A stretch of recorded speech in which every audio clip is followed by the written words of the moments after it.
So today is Lord Nrisimhadeva's day, and so I'm reading a little from the Bhagavatam and try to speak something about Nrisimha Lila. So it's going to be a mix. So Lord Nrisimhadeva, he manifested to teach us several different things. And one of the main things was how the Lord is actually equal to all. Now, first of all, I just want to state that this day of the worship of Lord Nrisimhadeva is like one of our major festivals and celebrations. You can say the very most important or big days are the appearance of Lord Krishna, called Janmastami, Krishna Janmastami, followed by the next day by the appearance of his pure devotee, our founder Acharya Srila Prabhupada, who brought Krishna consciousness to this world. So that's a double festival. And then we have Gaura Punim, the appearance of Lord Chaitanya Mahaprabhu. So these are our biggest festivals.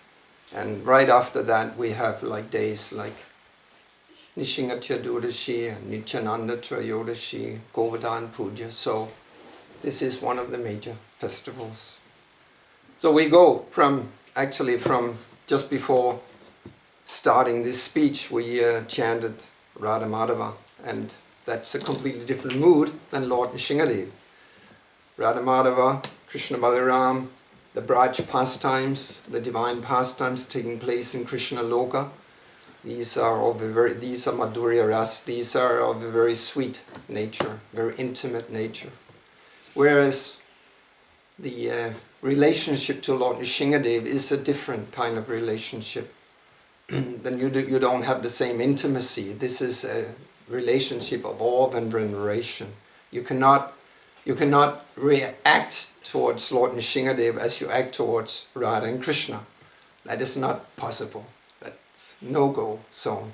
No, it's awe and veneration. You understand that Nrisimhadeva is a form of the Supreme Lord. So there's pure love there. It's pure love, but it's of a different nature.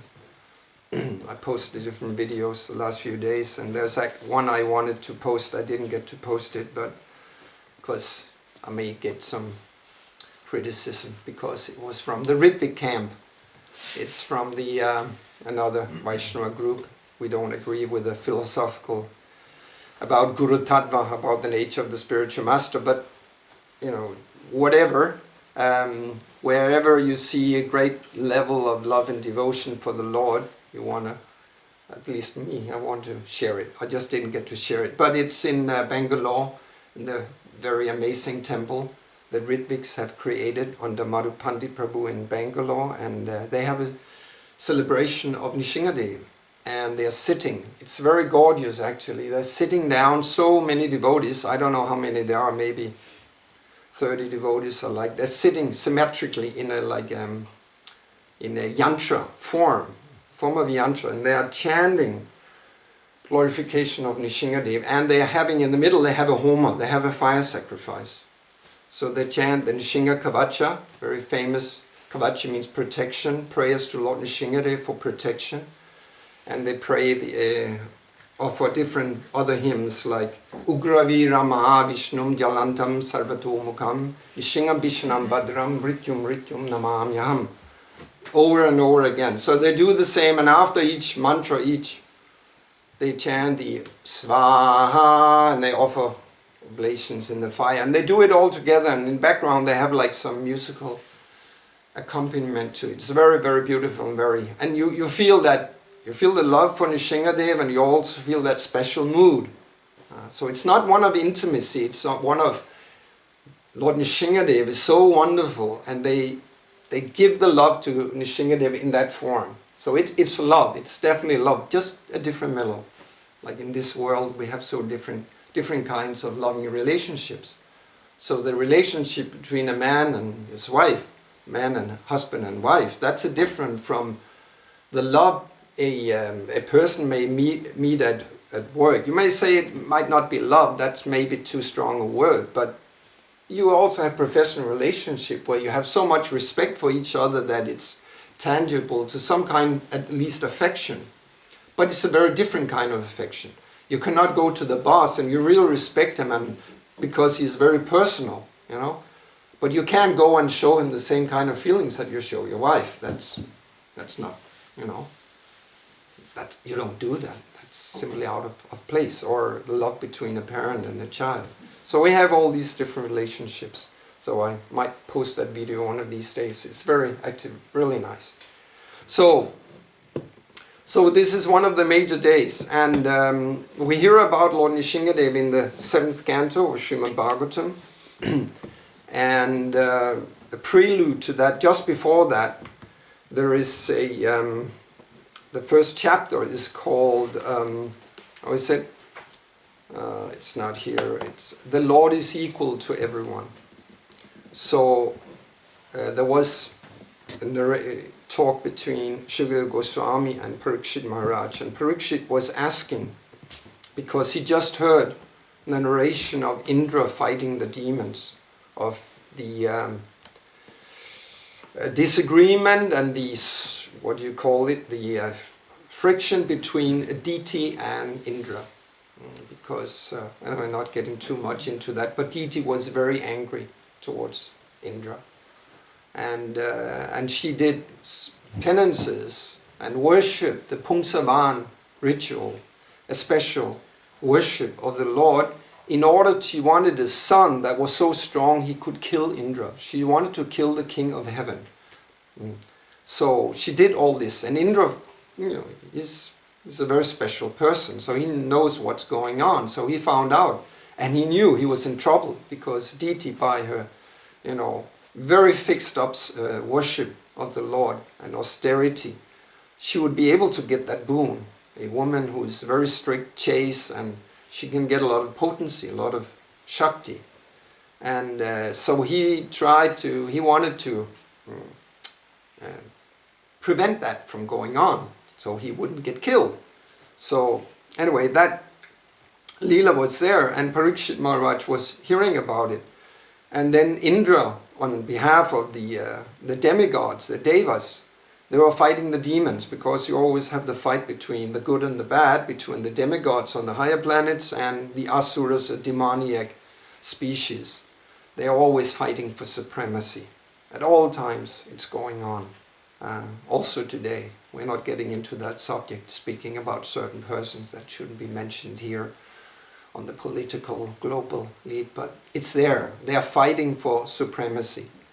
And so at that particular time, Vishnu, which is another form of Krishna, he took the side of the demigods, fighting the demons. So Parikshit Maharaj heard that, and he said, so why is this that Vishnu seemed to take the side of the demigods toward the demons? Because isn't the Supreme Lord impartial? So that's a prelude to hearing about Prahlad Maharaj. And this is one of the lessons from this particular Leela, that the Lord is impartial. We know that also from the Bhagavad Gita. There's a verse, Samoham sarvabhuteshu namidvishwastina priyaha yebhadyanti tumam bhaktya maite teshu chapyaham. Krishna says, I envy no one, nor am I partial to anyone. I'm equal to all. But whoever renders service to me in devotion is a friend. He is in me. That devotee is in me, in my heart, in my consciousness, and I'm a friend to him. So he's equal to all, because Krishna, the Supreme Lord, is above the modes of nature.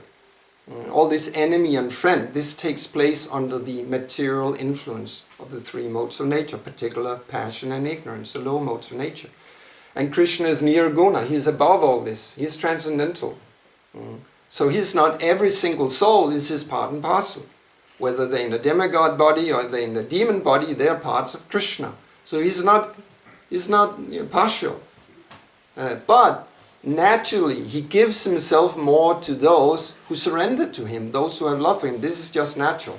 Like if a parent, they may have so many sons and daughters, and they're kind of equal to all of them. They're not favoring one over the other. But if one daughter or one son has a special affection for the parents and does everything to please them, then naturally they give themselves more to that son or daughter. That's not impartiality. One son is kind of, hey, you, modern language, pardon my language, fuck you, I don't need you, apologize for any Bhagavatam class, but this is modern language, right? They say, hey, I don't need you, and the other son is kind of doing everything, he loves the parents, he wants to help them. They may need his help, they may be older or whatever they need, and he helps them all the time. So if the parent would treat both sons in the same way, that's not really fair, is it? So if you give a lot of love to someone, they will reciprocate. If they don't reciprocate, that's not natural. That's not the rule of love. So that's not a sign of impartiality, that you give yourself more to one than another. So that's the story, the Leela of Nrisimhadeva and Prahlad Maharaj. Because Prahlad Maharaj was fully surrendered to the Lord. He was absorbed in Krishna consciousness 24 hours. Wherever he walked, whatever he did, he was thinking of the Supreme Lord. Smaranam, remembrance. These are one of the 9 processes of devotional service. And Prahlad Maharaj is very much known for Smaranam. He was always absorbed in thoughts of the Supreme Lord. So this Leela means divine play. This is the Leela of the Supreme Lord. So what happened was that there was 2 very powerful demons. One was called, they were brothers, Hiranyakashipu and Hiranyaksha. They're very, very special. They're not like ordinary souls, but we won't get into that. They were actually servants of the Lord who was sent to this material world for a particular purpose. And they acted like asuras, as demons, even though the soul was actually devotee, but that was part of the Lord's Leela, and they were cursed, as we know, by the 4 Kumaras. So they had to take birth as the greatest demons in the universe. They were so powerful. Hiranyaksha, he took the Earth planet, the whole globe, and threw it out of its orbit. It was so powerful. It went down to the Gabodaka Ocean, and Lord Varaha, the Supreme Lord in another form, he rescued the earth and he killed Hiranyaksha. So Hiranyakashipu was very disturbed that Lord Vishnu had killed his brother. So he was, because the asuras, they also have affection for their own kin, for their own family, or whatever. They have love and devotion, but not for ordinary living entities. They are very, very, very selfish, but not for their immediate kin. So he was very angry towards Lord Vishnu, the Supreme Lord, and killed him. And Hiranyakashipu, being an asura, he wanted power. He was the most ambitious of all the asuras. He wanted, normally the asuras, they want power more than ordinary living beings. Ordinary living beings, a lot of them also want like power, but the asuras, they really want power and they do anything to get it. So Hiranyakashipu, being the special person he was, he had so much Shakti, so much potency. He wanted the biggest power of all. He wanted to control the universe. He wanted to subdue all the demigods, the rulers of the higher planetary systems. So he engaged in tapasya, in austerities, very severe tapasya. He went to the valley near the Mandara hill, and he started doing penance by standing on the tips of his toes, stretching out like this, standing on his toes. You try doing that. First of all, we can't keep the balance. Very, very few can keep the balance. Standing on the toes, doing like that, and just looking up. See how long you can do it just standing on your bare feet. Try to do it. Stand like this. He stood like that for 100 years in terms of the demigods. 100 years he stood like that on the tip of his toes. And doing meditation. He wanted a boon from Brahma. Brahma is the engineer of this material universe. Brahma, 4-headed Brahma, he's got 4 heads. other universe he has many more heads, but this is a small universe, it says. So he has only got 4 heads. So his body is made of intelligence. So he is a prime creator. Some religious systems are actually worshipping Lord Brahma. They worship the creator of this universe. The creator of this universe is not the Supreme Lord, that is his agent, Lord Brahma. So anyway, he wanted a boon, a benediction from Brahma by doing this tapasya. So he stood like that for 100 years. And so much so that all the ants were eating his body. Man standing in one place, completely still for 100 years. So all the ants started eating his flesh. And because he had siddhis, he had some yogic, mystic potency, the soul kept living in the body even though all the flesh was eaten. So in the life airs were rotating within the bones actually. So he was alive even though he only had a skeleton and no flesh. So he was standing like that, and the ants built like a huge anthill on top of him. But because of that tapasya, it was so severe, fire started emanating from his body, from his head. And that, not only fire, but there was like an effulgence coming, and it was so intense that the demigods were disturbed by it. And we know that has happened a few times in history, in the greater history also with, what was it, Dhruva Maharaj? Was by his austerities, he was like choking the universe because he basically stopped breathing. So it has happened a few times, very rarely. So the demigods were very disturbed, and they went to Brahma to ask him for help. This great demon, Hiranyakashipu, he is causing all disturbances. You please do something about it. And Brahma came to where Hiranyakashipu was standing. And he started speaking. He knew that the soul was there. Brahma's body is pure intelligence. So he was fully aware of what was going on. And he started to speak to Hiranyakashipu. Now you do not have to continue your austerity. All the results of your austerities are going to be met. I'm going to give you the boons you want.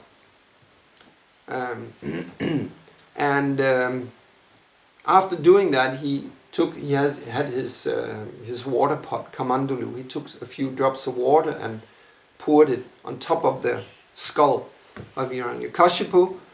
And because Lord Brahma, he's got all the siddhis, all the mystic perfections. So Lord Hiranyakashipu, immediately he developed a new body around the skeleton. His old body, but the body he got now was strong like a thunderbolt. He said the muscles was so strong that a thunderbolt could not penetrate them. It was immensely powerful. And then Hiranyakashipu asked for all these benedictions. He asked for immortality. He wanted to be immortal so nobody could kill him.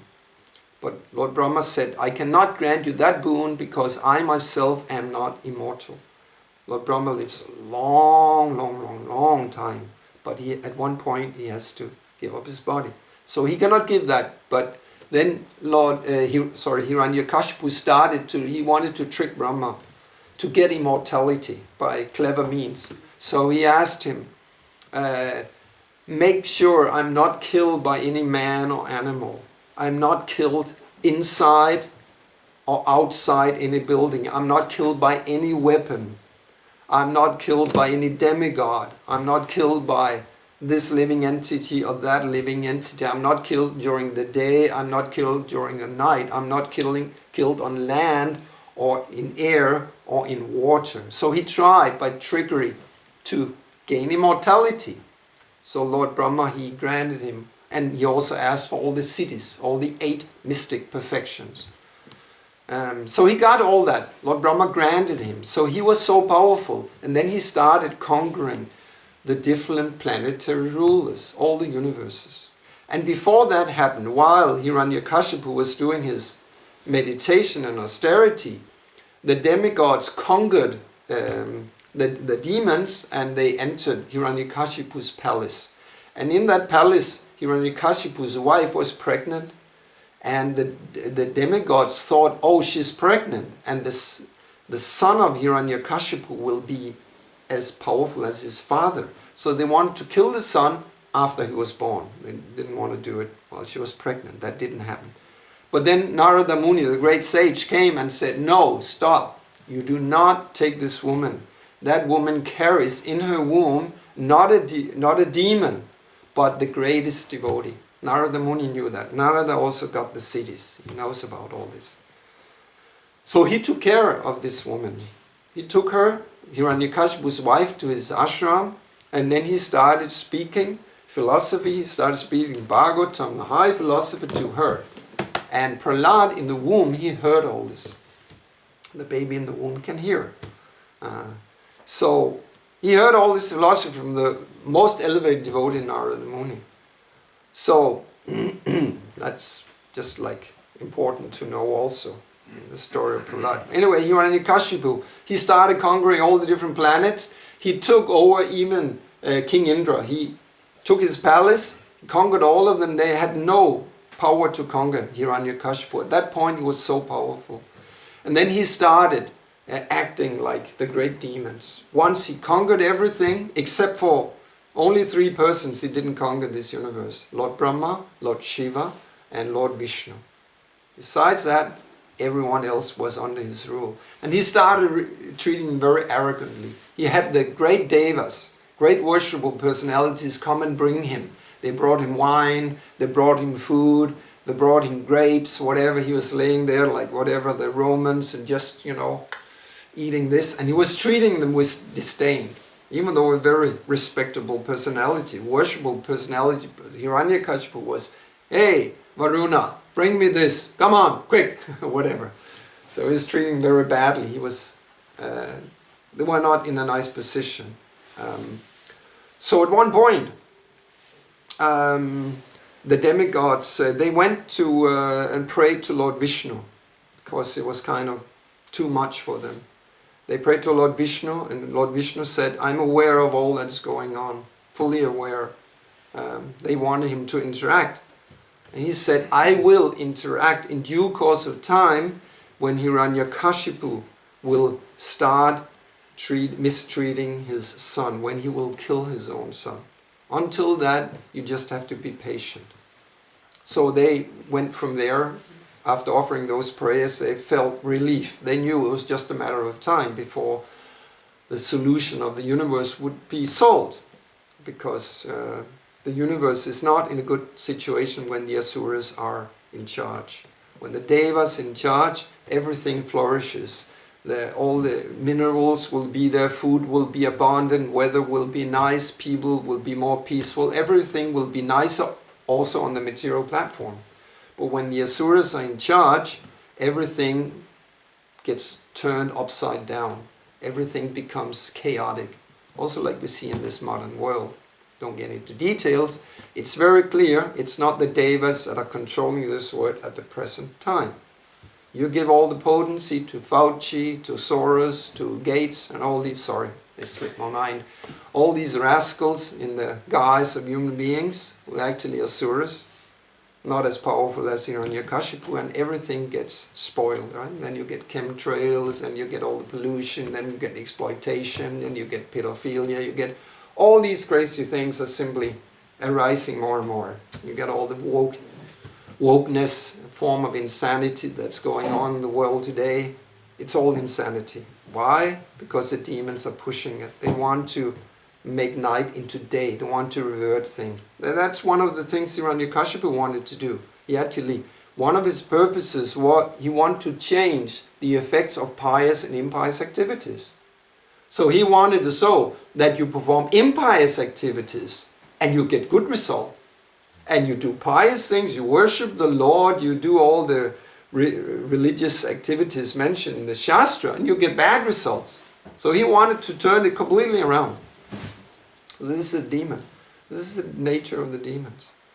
So, anyway, Hiranyakashipu, he was there, he was enjoying himself, a lot of wine, a lot of women, a lot of, everything. He was enjoying it all. No rock and roll at that time, but he did all the other carnal things because the asuras are very much in the bodily concept of life. They want to enjoy the senses to the fullest. So he could do that because of his cities. So, but then Prahlad was born, of course, and Hiranyakashipu was attached to his son, as fathers normally are to their sons. But Prahlad was a great devotee of Krishna. So he took his son onto his lap and said, "So what have you learned in school today?" And Prahlad Maharaj started giving philosophy of how we are not the body, how we are servants of the Supreme Lord, and we should give him all our love and attention. And Hiranyakashipu was not happy hearing that, of course. He's the greatest demon in the universe. Where have you learned this? He couldn't understand it. So anyway, he was very dissatisfied. And then at one point, because this happened again and again, and so Hiranyakashipu was calling the teachers, Chanda and Amarka, "What are you teaching my son? He's speaking like a devotee of Vishnu. Vishnu is my enemy. Vishnu killed my brother Hiranyaksha." So he was very angry, and they were very afraid because Hiranyakashipu, everyone was afraid of Hiranyakashipu. Cannot imagine, just looking at him, it was like, it was just, all the devas were actually serving and worshipping him because they were afraid of him. So the two teachers, they were afraid. They said, "This is not coming from us. We are teaching all, what all the other Surik sons are teaching about diplomacy and how to create enemies and friends, how to subjugate your enemies and all the political, things. They wanted to teach them. It's not coming from us." And they did not know where it came from. They did not know that he learned all this in the womb by Narada Muni. So at one point, this were like continuing. And Prahlad Maharaj, at one point, it got to such a level that Hiranyakashipu wanted to kill him. He says, because he's an enemy. He's preaching the Supreme Lord. He's taking the side of Vishnu, my enemy. So he wanted him killed, and he asked his servants to kill him. So they tried to kill Prahlad. He was a 5-year-old boy, and his Asuric servants, they took weapons and tried to kill him, but they couldn't penetrate his body. So they tried to kill him, but they couldn't do it. They told, we can't kill him. So they tried other ways. They tried poisoning him, but it didn't act, the poison. They tried to put him in boiling water.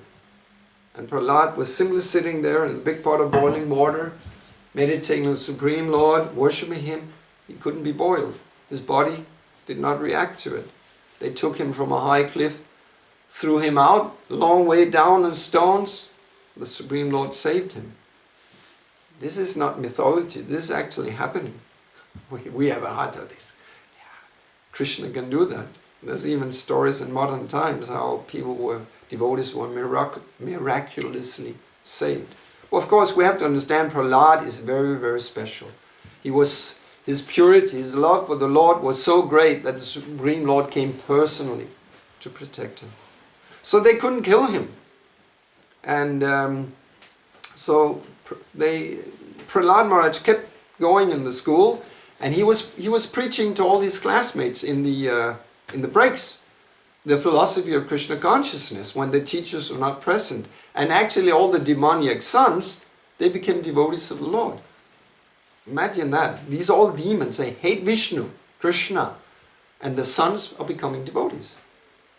So when the teachers told Hiranyakashipu, your son is making all the other sons devotees of the Lord. So Hiranyakashipu at that point became so angry that he wanted to kill his son himself. The story, I actually wanted to tell it, but I guess my time as usual are kind of going on. Maybe I should save a bit here from the Bhagavatam. I'll read it to you because it's more powerful. But this is kind of the climax that happened. Hiranyakashipu, this was the final time. He took Prahlad on his son and he said, why is it that you are so, neglecting my instruction? You are not subjugating yourself to my power. Even the great demigods are afraid of me.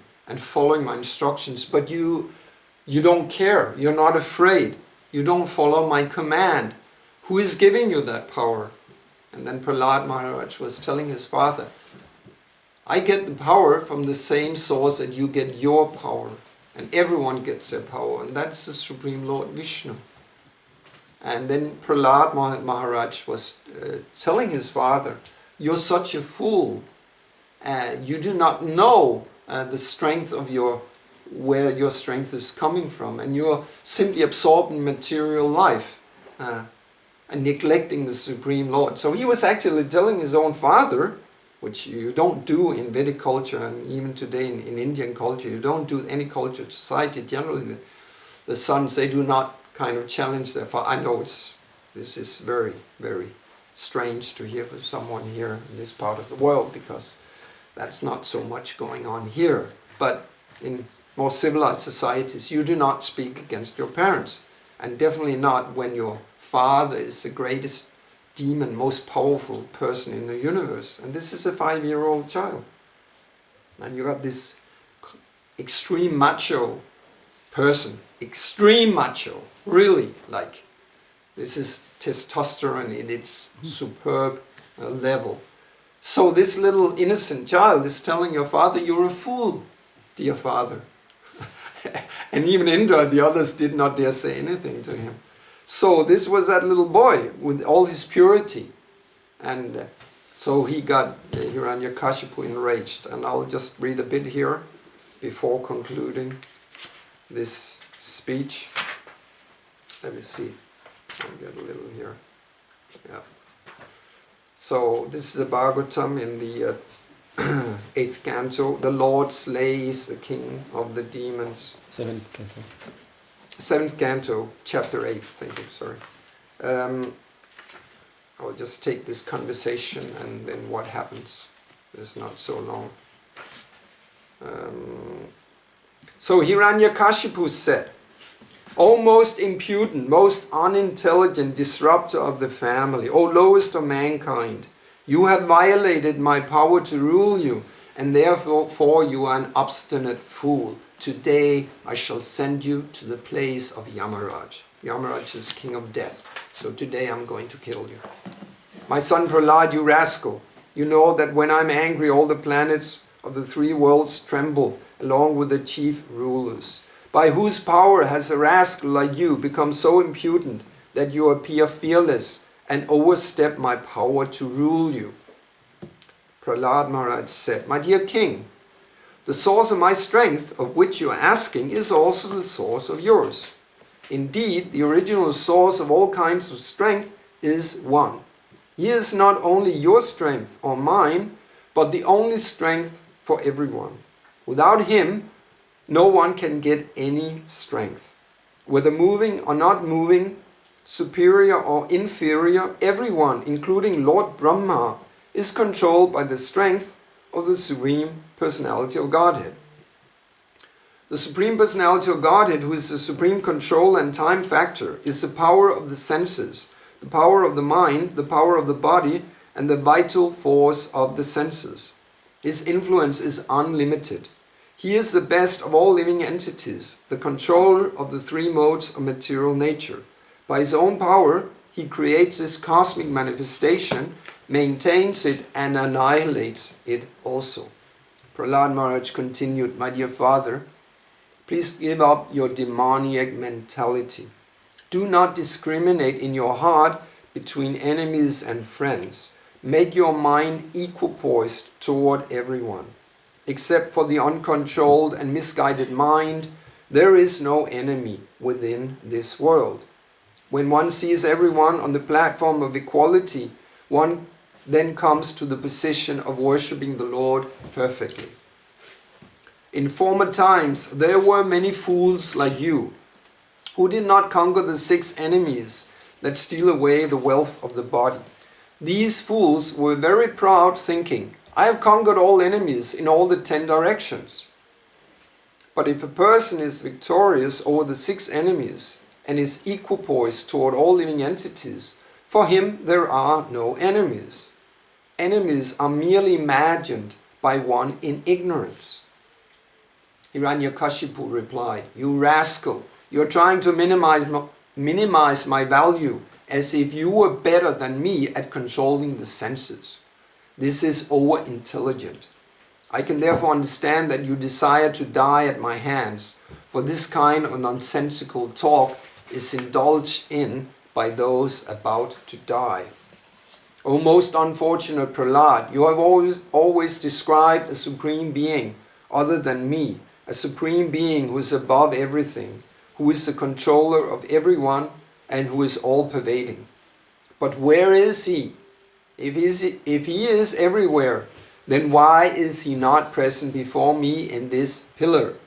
They were in the courtyard of Indra, and they had all these amazing pillars with jewels studded into them, like that. Because you're speaking so much nonsense, I shall now sever your head from your body. Now let me see your most worshipful God come to protect you. I want to see it. Being obsessed with anger, Hiranyakashipu, who was very great in bodily strength, thus chastised his exalted devotee son Prahlad with harsh words. Cursing him again and again, Hiranyakashipu took up his sword, got up from his royal throne, and with great anger struck his fist against the column. Then from within the pillar came a fearful sound, which appeared to crack the covering of the universe. O my dear Yudhishthir, this sound reached even the abodes of the demigods, like Lord Brahma, and when the demigods heard it, they thought, oh, now our planets are being destroyed. That must have been some sound coming there. While showing his extraordinary prowess, Hiranyakashipu, who desired to kill his own son, heard that wonderful, tumultuous sound, which had never before been heard. Upon hearing the sound, the other leaders of the demons were afraid. None of them could find the origin of that sound in the assembly. To prove that the statement of his servant Prahlad Maharaj was substantial, in other words, to prove that the Supreme Lord is present everywhere, even within the pillar of an assembly hall, the Supreme Personality of Godhead, Hari, exhibited a wonderful form never before seen. The form was neither that of a man nor that of a lion. Thus the Lord appeared in his wonderful form in the assembly hall. While Hiranyakashipu looked all around to find the source of the sound, that wonderful form of the Lord, which could not be ascertained to be either a man or a lion, emerged from the pillar. In amazement, Hiranyakashipu wondered, what is this creature that is half man and half lion? Hiranyakashipu studied the form of the Lord, trying to decide who the form of Nrisimhadeva standing before him was.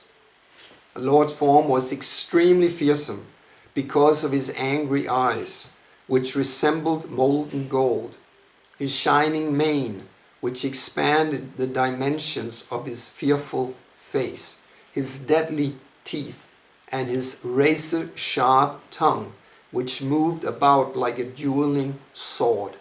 His ears were erect and motionless, and his nostrils and gaping mouth appeared like caves of a mountain. His jaws parted fearfully, and his entire body touched the sky. Very big.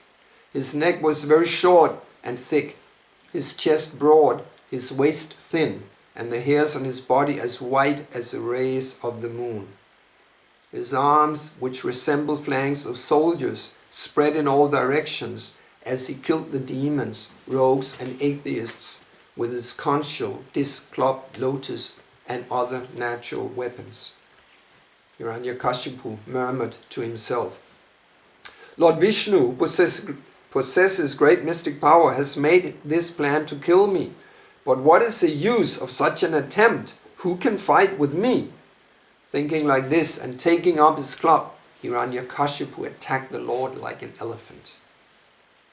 Just as a small insect falls forcefully into a fire and the insignificant creature becomes invisible, when Hiranyakashipu attacked the Lord, who was full of effulgence, Hiranyakashipu became invisible. This is not at all astonishing, for the Lord is always situated in pure goodness. Formerly, during creation, he entered the dark universe and illuminated it by his spiritual effulgence. Thereafter, the great demon Hiranyakashipu, who was extremely angry, swiftly attacked Nrisimhadeva with his club and began to beat him.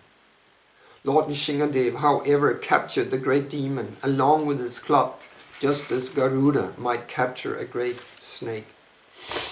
O Yudhishthira, O great son of Bharat, when Lord Nrisimhadeva gave Hiranyakashipu a chance to slip from his hand, just as Garuda sometimes plays with a snake and let it slip from his mouth, the demigods who had lost their abodes and who were hiding behind the clouds for fear of the demon did not consider that incident very good. Indeed, they were perturbed. This is like when a cat plays with a mouse. It's killing, but it lets it go. So the mouse, and then it goes again. This is what Lord Nrisimhadeva was doing to Hiranyakashipu. When Hiranyakashipu was freed from the hands of Nrisimhadeva, he falsely thought that the Lord was afraid of his prowess. Therefore, after taking a little rest from the fight, he took up his sword and shield and again attacked the Lord with great force. Making a loud, shrill sound of laughter, the Supreme Personality of Godhead, Narayan, who is extremely strong and powerful, captured Hiranyakashipu, who was protecting himself with his sword and shield, leaving no gaps open. With the speed of a hawk, Hiranyakashipu moved sometimes in the sky and sometimes on the earth, his eyes closed because of fear of Nrisimhadeva's laughter. So this is a person everyone in the universe is afraid of, and he is afraid of that shrill laughter of Nrisimhadeva. So you can imagine how powerful it is. As a snake captures a mouse, or Garuda captures a very venomous snake, Lord Nrisimhadeva captured Hiranyakashipu, who could not be pierced even by the thunderbolt of King Indra.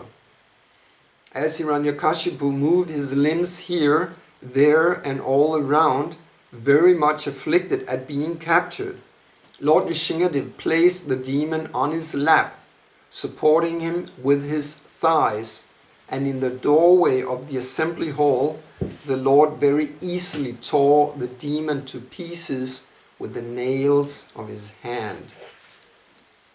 Lord Nrisimhadeva's mouth and mane were sprinkled with drops of blood, and his fierce eyes, full of anger, were impossible to look at.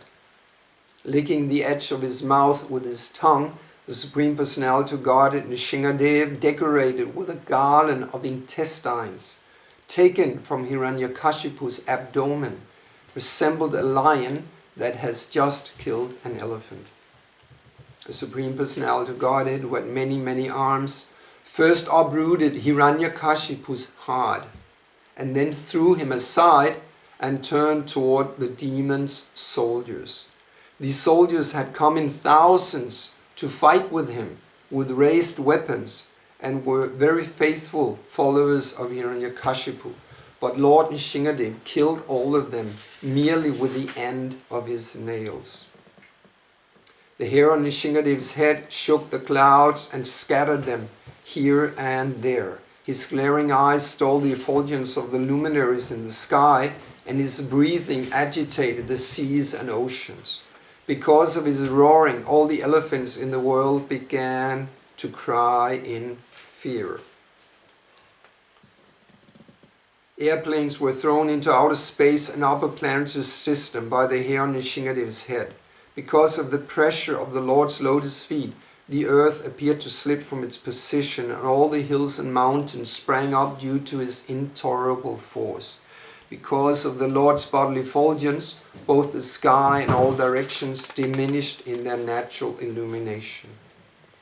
So this is almost the end of the chapter. So we hear a little more what happened then.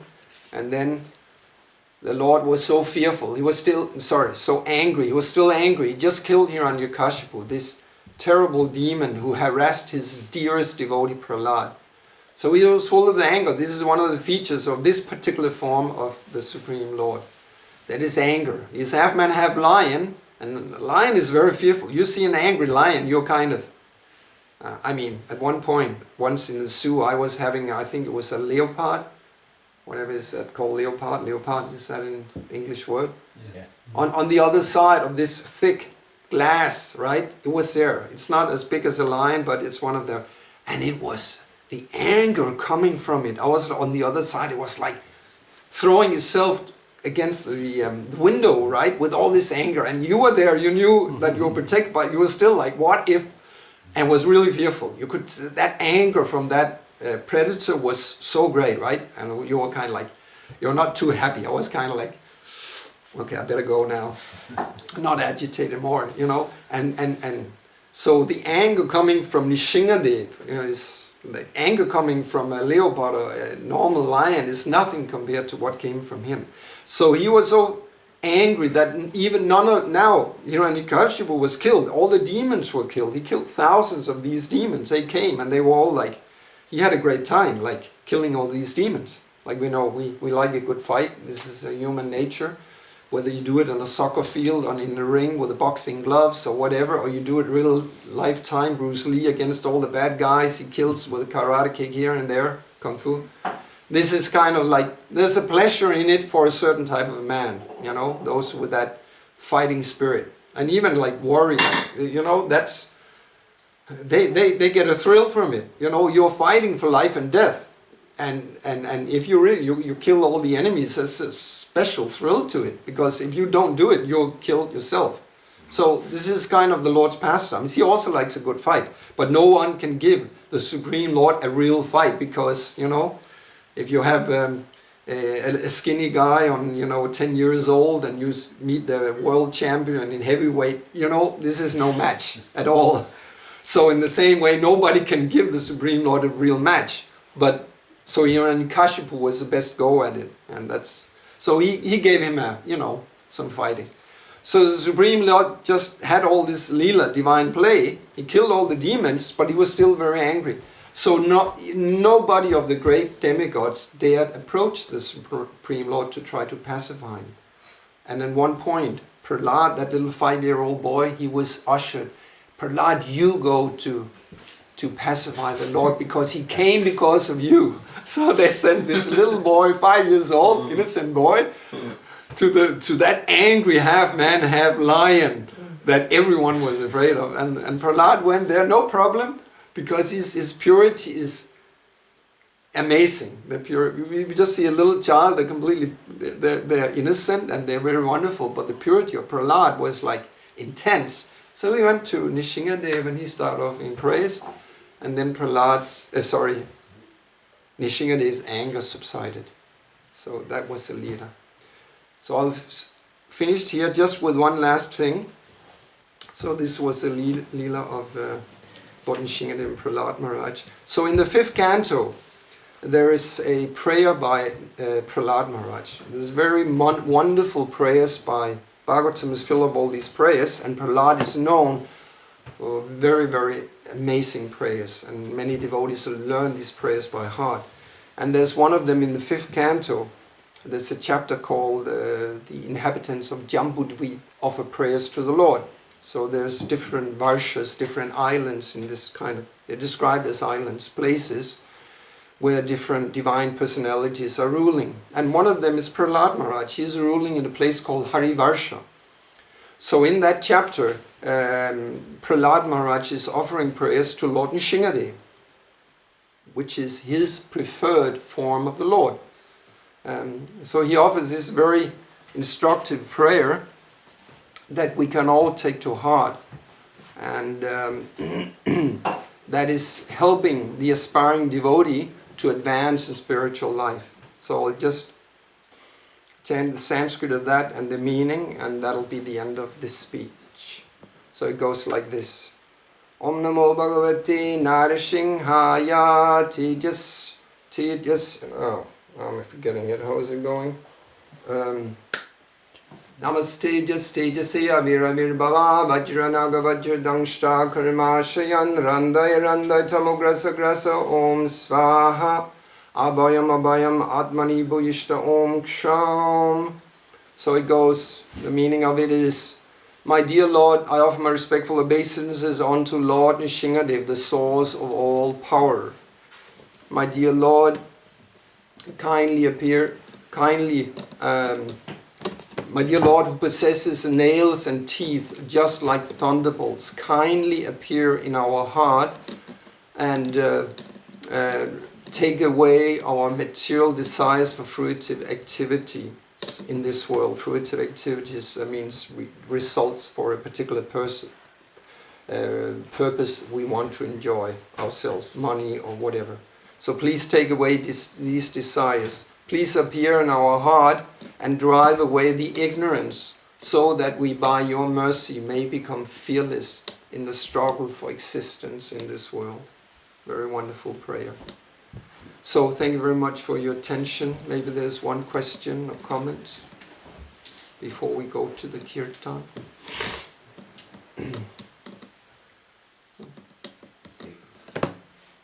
Thank you very much. Nrisimhadeva Bhagavan ki jai. Shri Nrisimha Chaturashi Maha Mahotsava ki jai. Shri Prahlad Maharaj ki jai.